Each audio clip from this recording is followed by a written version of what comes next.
I'm ChampChong, it is Monday, let's kick this new week off with the clip of the day.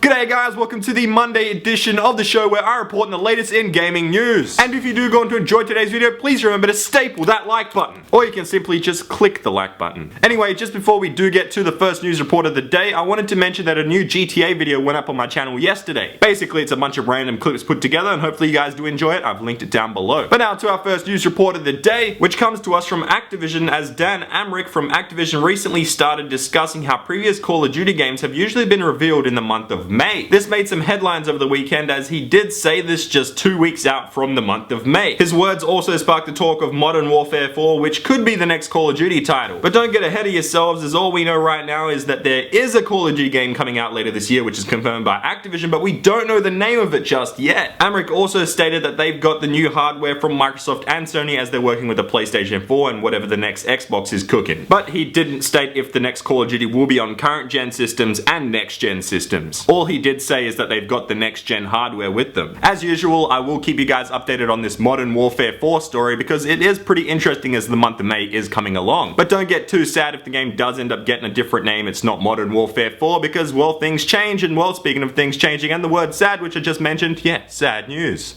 Sad news!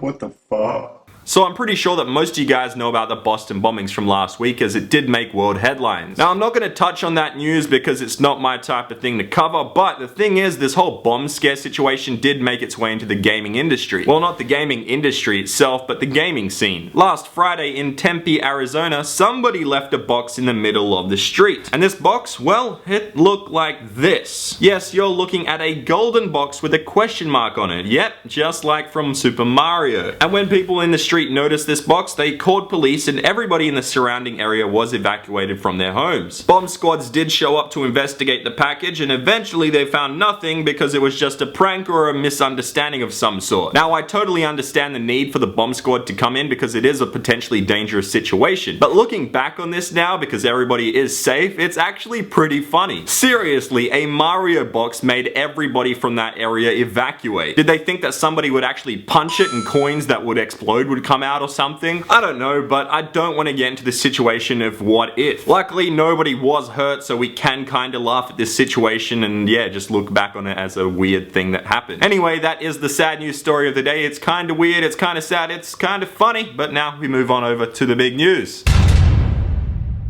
First up on the big news today, the creative director for the upcoming current gen and next gen game Watch Dogs recently explained how the PlayStation 4 version of the game will differ to the current gen versions. Some of the things he talked about was how the PlayStation 4 allowed them to improve the AI movement and just how the game runs overall. The processing power of the PS4 has allowed them to also up the resolution of the game, which will bring along a better looking game, something which we could have already guessed. He also stated that the E3 demo from last year and also the PlayStation 4 conference demo were both played in real time. And honestly, that's pretty damn impressive since the game looked insane. But the big question here is, how will the game go on both next gen and current gen consoles? And that's a question that can only be answered close to the release date of the game. So until then, we have our next big news report of the day. And it's that Gears of War Judgment will be getting new gun skins, new maps, and a new multiplayer mode, and it's all set for tomorrow. The map is known as the Call to Arms map pack and will be out for the season pass holders tomorrow, as I mentioned, but for everybody else that doesn't have season pass, it'll be out next week on the 30th of April for 1,000 Microsoft points. So yeah, if you don't have the season pass, you're gonna have to wait a week for this DLC. But anyway, that is it for today's gaming news. Hopefully you did enjoy it. And now for the Gorilla Man question.